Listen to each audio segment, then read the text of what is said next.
1992 সালের 6 ডিসেম্বর মুসলমানদের জন্য এক কালো দিন, যেদিন বিশ্বের মুসলমানদের হৃদয়ে রক্তক্ষরিত হয়েছিল। ভারতের অযোধ্যার বাবরি মসজিদকে নির্মমভাবে শহীদ করা হয়েছিল। সেই বাবরি মসজিদের কথা স্মরণ করতে বাংলাদেশের কেরানীগঞ্জের ঢাকার কলাতিয়ায় জামিয়াতুত তারবিয়া আল ইসলামিয়ার পাশেই ধলেশ্বর নদীর কোল ঘেঁষে তৈরি হচ্ছে এক বিশাল বাবরি মসজিদ। যেই বাবরি মসজিদ স্মরণ করিয়ে দিবে মুসলমানদেরকে সেই বাবরি মসজিদের কথা।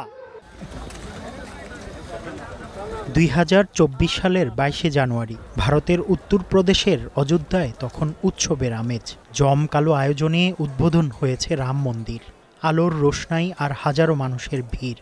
কিন্তু এই উৎসবের আলোর নিচে চাপা পড়ে আছে প্রায় 500 বছরের পুরনো এক ঐতিহাসিক স্থাপত্যের স্মৃতি, বাবরি মসজিদ। যে মসজিদটি এখন আর নেই, কিন্তু ইতিহাসের পাতায় যার অস্তিত্ব আজও অমলিন। ইতিহাসের এই সাক্ষী কি সত্যিই হারিয়ে যাবে?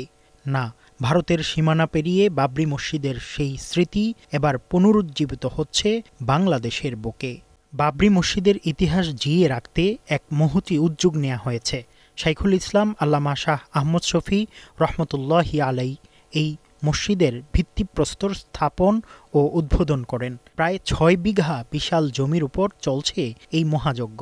নকশা থেকে শুরু করে গম্বুজ সব কিছুতেই ফিরিয়ে আনা হচ্ছে সেই মোগল স্থাপত্যের ছোঁয়া, যা মনে করিয়ে দেবে মীর বাকির তৈরি সেই ঐতিহাসিক মসজিদ বাবরি মসজিদ। ইতিহাসের এই দায়, ঈমান এবং বিশ্বাসের এই দায় থেকেই আমরা আমাদের প্রজন্মের এবং পরবর্তী প্রজন্মের কাছেও আমাদের এই দায়ের বার্তা পৌঁছে দেওয়ার জন্যই আমরা সিদ্ধান্ত গ্রহণ করলাম যে আমরা আমাদের এই জায়গায় বাবরি মসজিদ নামে মসজিদ নির্মাণ করব এবং এর স্থাপত্য নকশার মধ্যে যে কোনোভাবে আমরা বাবরি মসজিদকে জাগিয়ে রাখার একটা উদ্যোগ আমরা গ্রহণ করব। সেই হিসাবে 2020 সালে আমরা বাবরি মসজিদের ঘোষণা দিই। ইতিহাসের এক নতুন অধ্যায়ের সূচনা হয়েছে এখানে। যুগ যুগ ধরে মানুষ এই ইতিহাস স্মরণ করবে। একটি বাবরি মসজিদ শহীদ হয়েছে, কিন্তু সারা বিশ্বব্যাপী শত শত হাজার হাজার এমন বাবরি মসজিদ তৈরি হবে। এই ইতিহাস মানুষ যুগ যুগ ধরে মনে রাখবে। মুফতি আব্দুল্লাহ তামিম, সময় সংবাদ।